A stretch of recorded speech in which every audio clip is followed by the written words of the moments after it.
अगर आप चाहते हैं MM टैलेंट म्यूजिक कंपनी का सबसे पहले ऑडियो वीडियो आप तक पहुंचे तो चैनल को सब्सक्राइब करें और साथ में बेल आइकन घंटी दबाना ना भूलें। धन्यवाद।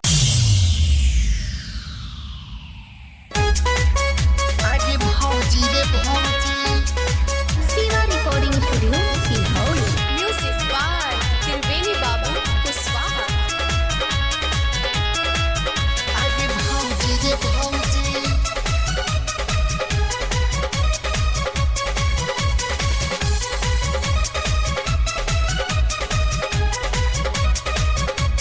से दिया पटवा सतात नाई के सतात नाई के से दिया पटवा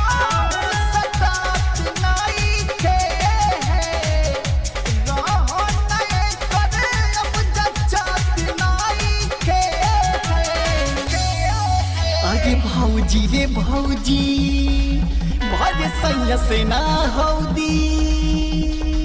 साया गिल को रे सौतीन के भौजी रे भौजी भज सैया से ना हौदी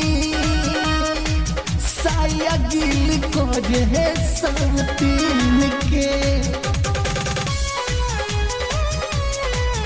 आगे भौजी रे भौजी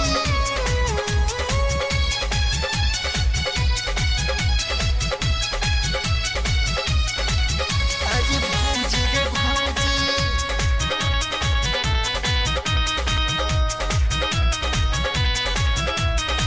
आगे भौजी रे भौजी रहेला होने पर लागल दिन रात रहे जागल रहन देख के एकर लागेला हो जाइम पागल लागेला हो जाइम पागल रहेला होने पर लागल दिन रात रहे जागल रहन देख के एकर लागेला हो जाइम पागल केतनो मनाई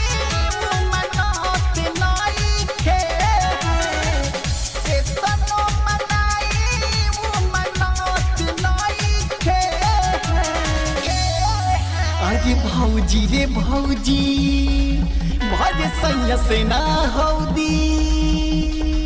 साया गिल को रे सौतीन के भौजी रे भौजी भज सैया से ना हौदी साया गिल को रे सौतीन के भौजी रे भौजी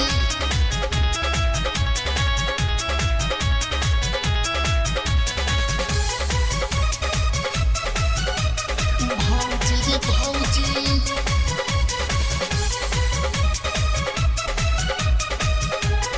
भौजी रे भौजी टाइगर समझ हाथी रतन से कैसे बताई सालेंदर मीत से आके गौवे समझाई टाइगर समझ हाथी रतन से कैसे बताई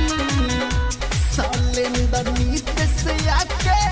गौवे समझाई कौनो कहल काई करत नइखे कौनो कहल काई करत नइखे आगे भौजी रे भौजी भज सैया से ना हौदी साया गिल को रे सौतीन के भौजी रे भौजी भज सैया से ना हौदी साया गिल को रे सौतीन के।